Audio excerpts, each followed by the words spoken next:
Welcome. Let's join best-selling author Fred Kuhn as he interviews our next guest expert.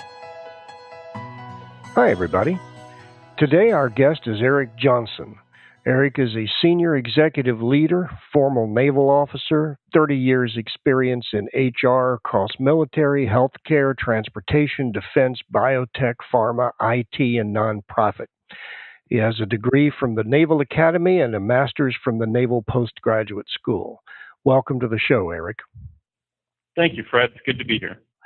The question for today's podcast is, what are the best tools an HR leader can use to help brand and market their organization as an employer of choice in their particular industry? In other words, to beat the competition in sourcing, screening, hiring, training, retaining high-quality talent. Excellent question and very prescient for the environment today, Fred. And you're correct that the gap is narrowing, the competition is growing more fierce. And, before I get into some of the more obvious things that might lead to my fellow HR peers' minds, I really want to talk about three things. One is your total comp benefits package. The second piece will be how we are perceived in the social media world, because that's where our talent is looking. And the third piece would be our company culture and how we actually discuss that. So the first thing I will talk about is in total comp package and total benefits is everyone obviously has finite revenues to invest. Here I'm now working in a very vibrant and growing home healthcare industry. One of the important things is that we actually have a very good understanding of what is being offered by our competitors.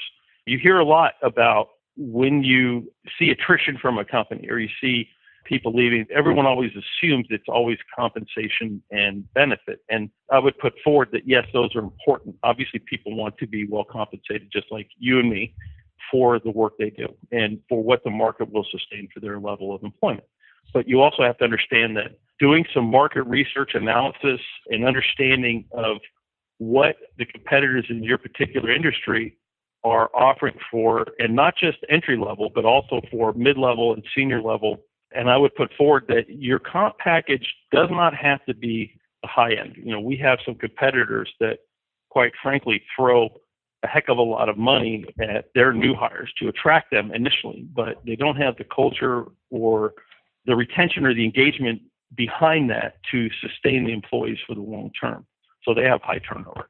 I would say what you don't want to be is at the bottom of the compensation competitive scale. You want to be at the middle or slightly above the middle, where people look at you and go, okay, that's in my ballpark, that's in my range. We all have ranges that we look at, and you want to make sure that you are hiring by classification correctly and in compliance. You want to make sure hourly employees are hourly, and exempt, and non-exempt are non-exempt.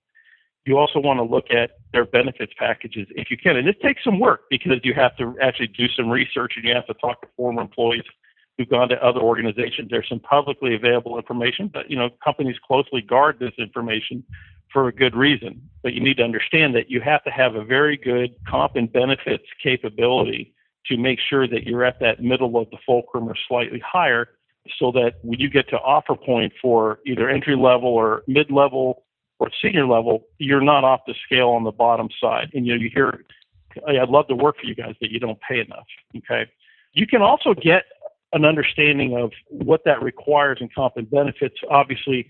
And I strongly suggest if any of my peers don't have a consistent surveying capability and function within their organization, that they implement one quickly, because what the employees choose to do and what they state on an anonymous survey is really going to feed those data points that you're going to have to collect to propose any changes to your comp and benefits, because it's going to require investment from the CFO, the COO, and the CEO. And, you hear the term millennial batted around a lot. I would say that you have to understand that they have a different motivator than some of us more quote unquote seasoned people. They perceive the world in a little bit different way, and we can rail against the change, but the reality is you want to attract and retain this group of people into the future. And they are looking for not so much to be highly paid in everything, but to be stimulated and to be engaged and to remain interested in their job. So you need enough to attract. You need to get your total benefits comp package a little past the fulcrum, and then off you go.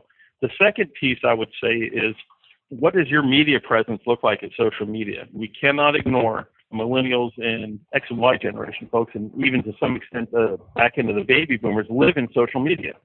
They are going to look at your company. They're considering to hire. They're going to look at Glassdoor. They're going to look on Facebook. They're going to look at these things. How is your social media presence? Are you actually posting fresh information? Is the information that you're presenting graphic? Does it tell the story of the company? For my current company, our differentiator, and the thing is, you want to find what differentiates you from the competition and brand yourself around that. Ours is extremely high quality service. We provide the highest quality service in any healthcare company in California. And we have the data to show it as measured by federal and state agencies. We post that. We post patient testimonials, and we provide little nuggets that actually say, this is a company where you can come to work where, as a professional, you will be expected to perform at a professional level. And that actually, in some ways, helps us not bring on board people who we don't necessarily want to get, who are just looking to collect a paycheck. But actually, these are all clinicians and medical care providers, and they're proud of what they do.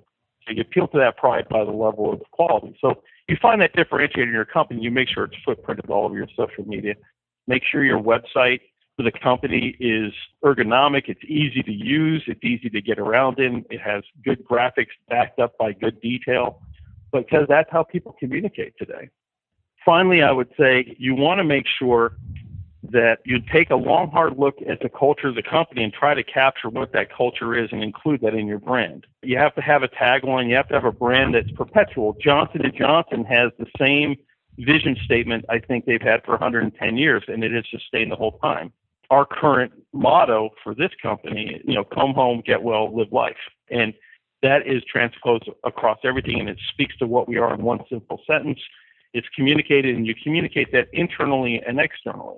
And you include that brand in things like shirts for your employees. We don't have a big advertising and marketing branch, but we do conscientious branding across everything from our careers page to our website to our stationery to everything. Everything says go home, get well, live life, and then it drives down from there. I hope that's a good start to answer your question, Fred. Well, it's a great start. It leads me to ask you specifically about the difficulty I'm hearing from other HR senior executives about the millennials, motivating them, keeping them, because as you and I both know, turnover is extremely costly.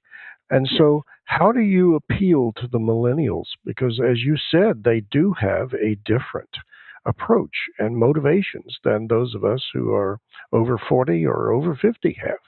The thing that I have found about millennials, I'll give you a little background. We did a study when I was working in Navy recruiting, and you've probably seen the Navy brand at the time was Join the Navy, See the World or something like that. Right. And we came along and rebranded that into America's Navy, a global force for good. That was our brand. Well, we introduced that brand to the senior leaders of the Navy, and they didn't like it. There were a bunch of, more senior four-star admirals, and they said it's not kinetic enough and it's not hard-hitting. I said, well, if we're trying to attract 17 to 24-year-olds either out of high school or college that are millennials, it speaks to them. And the thing that millennials want to see is they want to have an impact. They want to be able to see that they're doing something that's bigger than themselves. That's the motivator. And the second piece is they like recognition. Now that's a little bit beyond us, but the culture has driven them to getting lots of recognition along the way for the achievements they've made. You can't hire a millennial and cast them loose into your workforce, either on staff or in the field, and they don't hear or get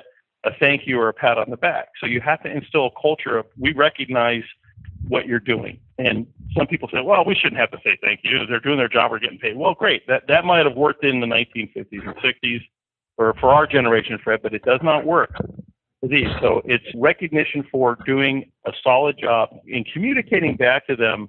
And that's what's great about working for me in the healthcare industry, is that we affect lives every day. And we really promote that back, and we get kudos that come back from patients and from our clients that we communicate broadly across the field. And it takes nothing more than a little post on our website or a little email to that particular area. And there are people saying, Nurse John Smith just got this wonderful letter from patient Jane Doe that basically said, thank you, you were outstanding, and you did great. You helped alleviate my pain and change my life. I appreciate it. And that just gets volumes, and it takes so little effort and so little cost. So I would ask my HR peers to really consider that Don't just recognize your top 10 or 15 percenters. You need to give strokes to the middle of your workforce that is showing up every day and being dependable, doing their job if they are in that millennial age group. But you have to have targets. You have to realize you've got differentiators in age groups, and you can actually target them differently. The more senior folks, they're not really expecting to get patted on the back for doing a good job twice a week. But when they do a good job, or they do something that's a little bit above and beyond, you better make sure and do little things like great job stickers on a formal letter, on a handwritten letter from the CEO.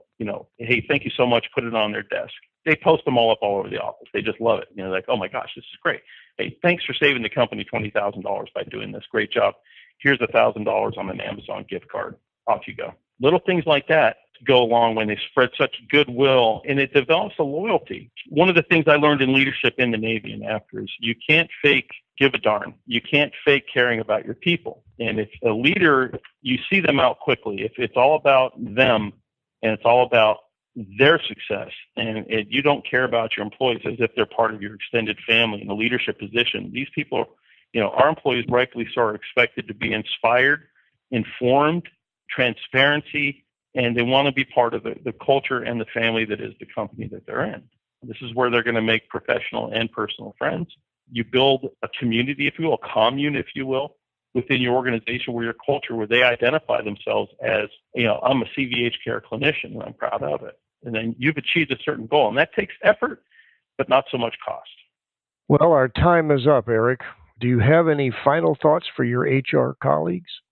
Just that getting yourself positioned at the strategic table to allow your peer C-level or VPs to become advocates with you and for you to make those strategic decisions that may require resourcing in what is considered by them a soft field is critical. And your relationships with your peers and your seniors need to remain open to where you can walk in the door as a trusted carrier of the company's best interest and the employee's best interest. So make sure you pay attention to those peer and senior relationships, in that when you have points to make, that you can make them with some open and willing ears.